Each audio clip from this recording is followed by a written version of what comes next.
Hi குட்டீஸ், welcome to Kaviya's tale. அஷ்டமி நவமி தொட்டது துலங்காது என்பது காலம் காலமாக வழங்கி வரும் ஒரு பழமொழி. ஒரு சிறிய விளக்கத்தை பார்க்கலாமா? ஒரு மாதத்திற்கு அமாவாசை, ஒரு பௌர்ணமி வரும். அந்த இரு நிகழ்ச்சிகளும் பூமி மற்றும் சந்திரனின் சுழற்சியால் ஏற்படுவதை நீங்கள் அறிவீர்கள்.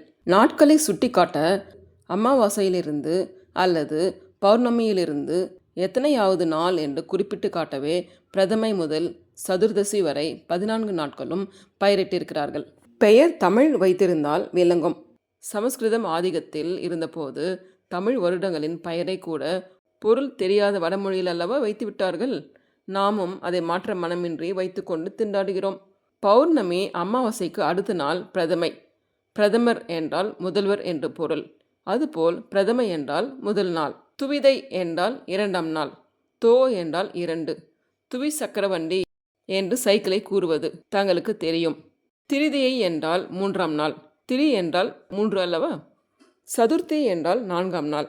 சதுரம் 4 பக்கங்கள் கொண்டது. பஞ்சமி என்றால் 5ஆம் நாள். பாஞ்ச் என்றால் 5 என பொருள். சஷ்டி என்றால் 6ஆம் நாள். சப்தமி என்றால் 7ஆம் நாள். சப்த ஸ்வரங்கள் என 7 ஸ்வரங்களை கூறுவதில்லையா? அஷ்டமி என்றால் 8ஆம் நாள். அஷ்டவக்கிரம் என்று 8 கோணல்களை கூறுவதையும் அஷ்டலட்சுமி என்றெல்லாம் கூற கேட்டிருக்கிறோம். நவமி என்றால் 9ஆம் நாள்.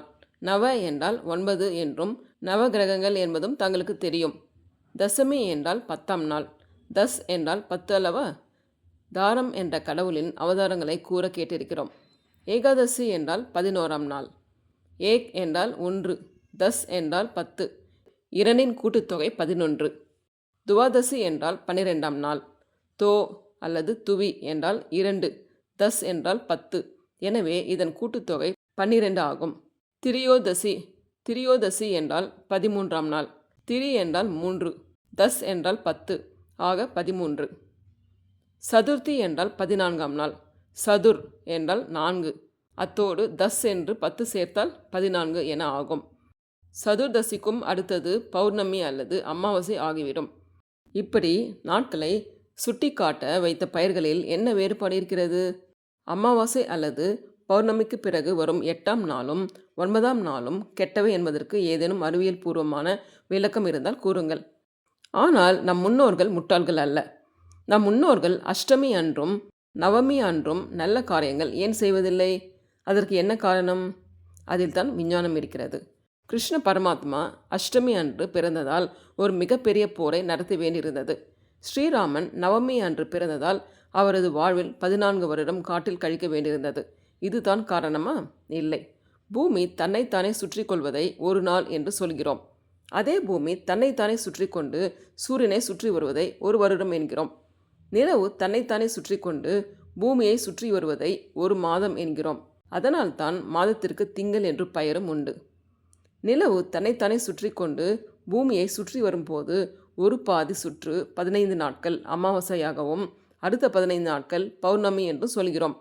அமாவாசைக்கும் பௌர்ணமிக்கும் இடைப்பட்ட 8ஆவது நாளை அஷ்டமி என்று சொல்கிறோம். ஒரு மாதத்திற்கு 2 அஷ்டமி வரும். தேய்பிறை அஷ்டமி என்றும் வளர்ப்பிறை அஷ்டமி என்று சொல்கிறோம். சரியாக அஷ்டமி தினத்தன்று நாம் வாழும் பூமியானது சூரியனுக்கும் சந்திரனுக்கும் நடுவில் வருகிறது. அவ்வேளையில் சூரியனின் சக்தியும் சந்திரனின் சக்தியும் பூமியை தங்கள் பக்கம் இழுப்பதால் ஒருவித வைப்ரேஷன் ஏற்படுகிறது. அந்த வைப்ரேஷன் பூமியில் உள்ள அனைத்து ஜீவராசிகளிடமும் எதிரொலிக்கும். அதன் காரணமாக எந்த ஜீவராசியாலும் ஒரு நிலையான முடிவை எடுக்க முடியாது. அஷ்டமி நவமி நாட்களில் செய்யும் காரியம் இழுபறியாக முடியும். அஷ்டமி நவமி திதிகள் எதிர்மறையான எண்ணங்களை தோற்றுவிக்கும். அவ்வேளையில் நாம் எடுக்கும் முடிவும் நிலையற்றதாக இருக்கும். நவமி கழித்த பிறகே பூமி தனது இயல்பு நிலைக்கு திரும்பும். அப்போது தான் மனிதர்கள் உட்பட அனைத்து ஜீவராசிகள் மனமும் நிலை பெறும். அதனால் அஷ்டமி அன்றும் நவமி நவநாழிகை வரை எந்த முடிவையும் எடுக்கக்கூடாது என்று நம் முன்னோர்கள் முடிவெடுத்தார்கள்.